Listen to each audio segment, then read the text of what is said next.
दोस्तों एक बार फिर से आप सभी का स्वागत है आपके अपने YouTube चैनल पर। और हमारा टॉपिक चल रहा था विश्व जनसंख्या संरचना, जिसके अंतर्गत हमने आयु संरचना और लिंगानुपात के बारे में पढ़ लिया था, जो विश्व के संबंध में था। आज हम पढ़ेंगे साक्षरता के बारे में, जनसंख्या संगठन यानी ग्रामीण व नगरीय जनसंख्या का अनुपात कितना है। बात करेंगे हम व्यावसायिक संरचना में, यानी व्यावसायिक संरचना के बारे में, यानी कौन कौन से लोग हैं, वो किस किस सेक्टर में कार्य कर रहे हैं, प्राथमिक सेक्टर, द्वितीय सेक्टर, तृतीय सेक्टर, चतुर्थ सेक्टर और पंचम सेक्टर, सभी की बात करने वाले हैं। तो पहले बात करते हैं हम जो जनसंख्या संगठन है। जनसंख्या संगठन का मतलब दोस्तों सीधा सीधा है, यानी ग्रामीण और नगरीय जनसंख्या का अनुपात।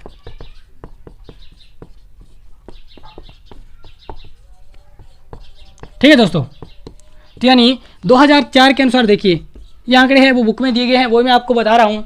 2004 के अनुसार 48% जनसंख्या है वो नगरीय थी, यानी विश्व की। अगर बात करें 52% जनसंख्या की, वो थी ग्रामीण। ठीक है दोस्तों, और इसके बाद में आंकड़ा बताया गया है कि 2025 तक है वो विश्व की नगरीय जनसंख्या है वो 61% हो जाएगी। ये अनुमानित मानी गई है, यानी 2025 तक। ठीक है दोस्तों, अगर वर्तमान में बात करें तो लगभग हम कह सकते हैं साक्षरता है, नगरीय जनसंख्या है वो 50 से अधिक हो सकती है। ठीक है दोस्तों, है।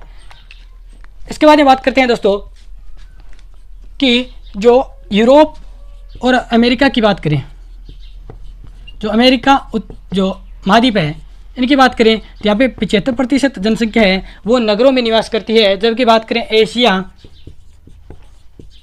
और अफ्रीका की, तो यहाँ की लगभग 38% जनसंख्या है वो नगरों में निवास करती है। दोस्तों ये आंकड़े याद रखना, यानी यूरोप और अमेरिका जो महाद्वीप है वो विकसित महाद्वीप है, जबकि एशिया और अफ्रीका है वो विकासशील या हम कह सकते हैं अविकसित महाद्वीप है। यहाँ पे जनसंख्या है बहुत ही कम नगरीय जनसंख्या निवास करती है। ठीक है दोस्तों, ये आंकड़े पे आपको याद रखने हैं।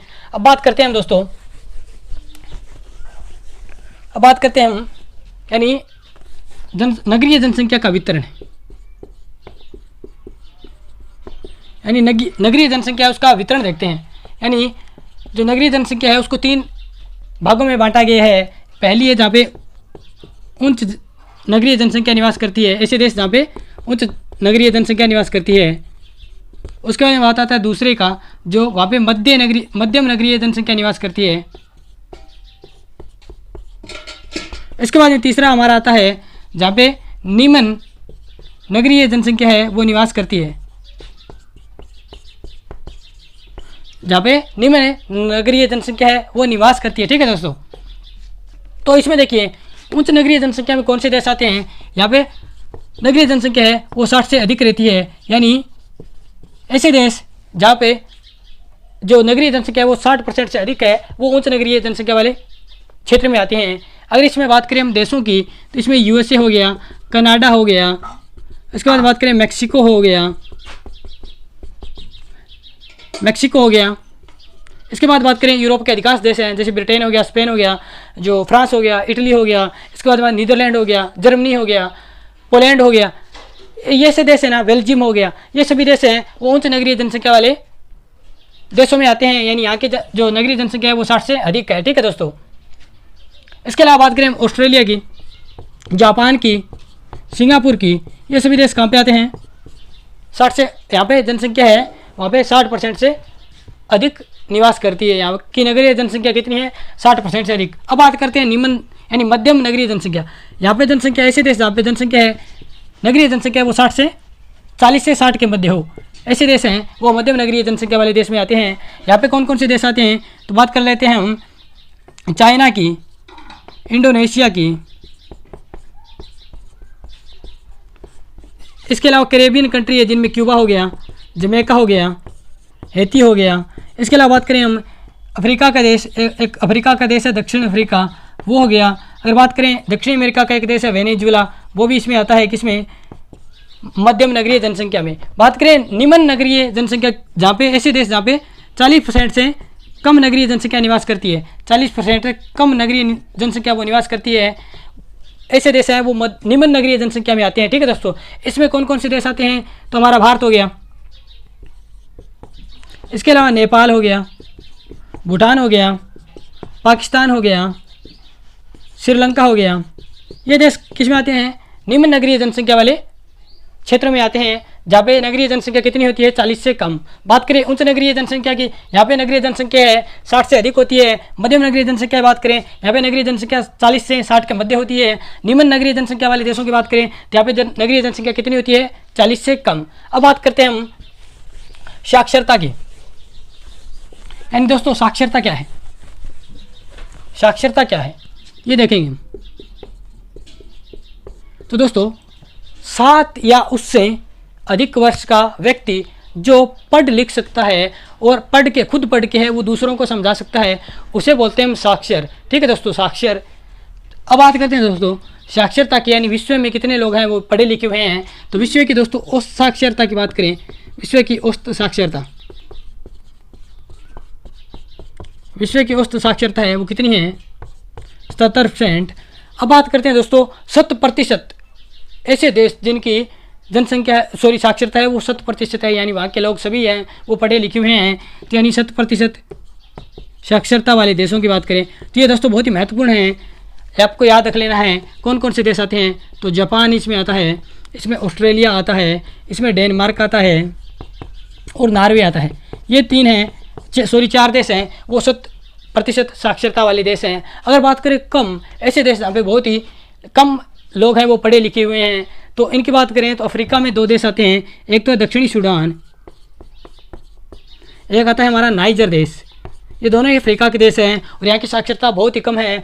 यहाँ पे साक्षरता देखिए दोस्तों 30% से भी क्या है कम है, यानी यहाँ के लोग हैं बहुत ही कम पढ़े लिखे हुए हैं, यहाँ पे शिक्षा का अभाव है। ठीक है दोस्तों, ये थी हमारी साक्षरता।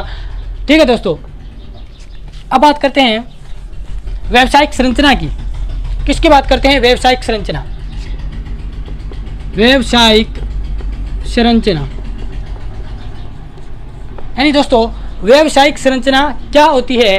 व्यावसायिक संरचना दोस्तों यानी जो कुल जनसंख्या होती है हमारी, किसी भी देश की कुल जनसंख्या मान लीजिए, यानी कोई भी देश है उसकी कुल जनसंख्या में से जो क्रियाशील जनसंख्या है वो कौन कौन से सेक्टरों में काम कर रही है, यानी प्राथमिक सेक्टरों में काम कर रही है या द्वितीय सेक्टरों में या तृतीय या चतुर्थ या पंचम, उनका अध्ययन किया जाता है किसमें, जनसंख्या व्यावसायिक संरचना में। ठीक है दोस्तों।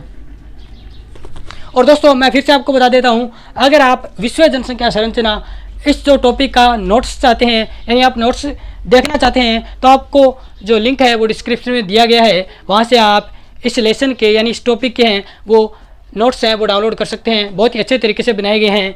अब दोस्तों बात करते हैं व्यावसायिक संरचना की। मैंने बताया व्यावसायिक संरचना है जिसमें कुल जनसंख्या में जो क्रियाशील जनसंख्या है, क्रियाशील जनसंख्या वो किन किन कार्यों में संलग्न है, यानी संलग्न है, यानी कौन कौन से कार्य कर रही है, उनके अनुपातों का देखा जाता है किसमें, व्यावसायिक संरचना में। बात करते हैं जो कार्यशील जनसंख्या है उसको 5 भागों में बांटा गया है। कौन कौन से में दोस्तों देखिए, पहला है प्राथमिक सेक्टर, यानी प्राथमिक व्यवसाय आप जिसे बोल सकते हैं, यानी ऐसी जनसंख्या जो कृषि, पशुपालन, वानिकी, अखाट वगैरह यानी खाद्य संग्रहण कह सकते हैं हम, इसमें कौन से आते हैं, प्राथमिक सेक्टर में ऐसी जनसंख्या आती है। बात करते हैं द्वितीय की, द्वितीयक सेक्टर, द्वितीयक सेक्टर में दोस्तों इन्हीं कृषि या जो सभी चीज़ें हैं इनको विनिर्माण यानी परिवर्तित करके इनको बहुत ही अत्यधिक मूल्यवान बनाया जाता है, वो द्वितीय सेक्टर में। जैसे विनिर्माण उद्योग हैं, विनिर्माण हो गया, इसमें उद्योग हो गया, ये आते हैं द्वितीय सेक्टर में। बात करते हैं तृतीय सेक्टर की।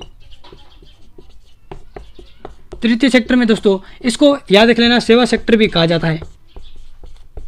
यानी ये दोस्तों हमारे आगे जो हमारा सिलेबस है उसमें सभी है, यानी अलग अलग टॉपिक है, प्राथमिक सेक्टर, द्वितीय सेक्टर, तृतीय सेक्टर, चतुर्थ और पंचम, ये सभी हैं, हम बहुत डिटेल से पढ़ेंगे। यहाँ पे हम देख रहे हैं व्यावसायिक संरचना, इसमें कौन कौन से आते हैं तृतीय सेक्टर में, यहाँ पे व्यापार आ गया, वाणिज्य आ गया, परिवहन आ गया, संचार आ गया, ये किस में आते हैं, सभी तृतीय सेक्टर में आते हैं। बात करते हैं चतुर्थ सेक्टर की, इसमें जैसे शोध आ गया, कोई अनुसंधान करता है, ऐसे यानी बड़े जो लोग हैं जो बड़े नौकरी पद पे हैं वो आते हैं इसमें चतुर्थ सेक्टर में, शोध हो गया, अनुसंधान हो गया, कोई प्रबंधन में मैनेजमेंट में लगा हुआ है, ऐसे। बात करते हैं पंचम सेक्टर की, पंचम सेक्टर, पंचम सेक्टर में कौन आता है, पंचम सेक्टर है उसमें आता है, जैसे हम बात कर लें कोई निर्णय करता है, कोई नीति निर्माता है, कोई विशेषज्ञ है किसी विषय का, क्या है विशेषज्ञ, नीति निर्माता है,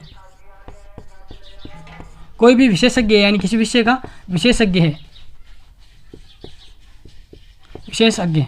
ठीक है दोस्तों, ये किस में आते हैं, व्यवसायिक संरचना में। यानी व्यवसायिक संरचना में देखिए बात करते हैं प्राथमिक सेक्टर की, तो प्राथमिक सेक्टर कहाँ पे हैं, ऐसे देश जो विकासशील हैं,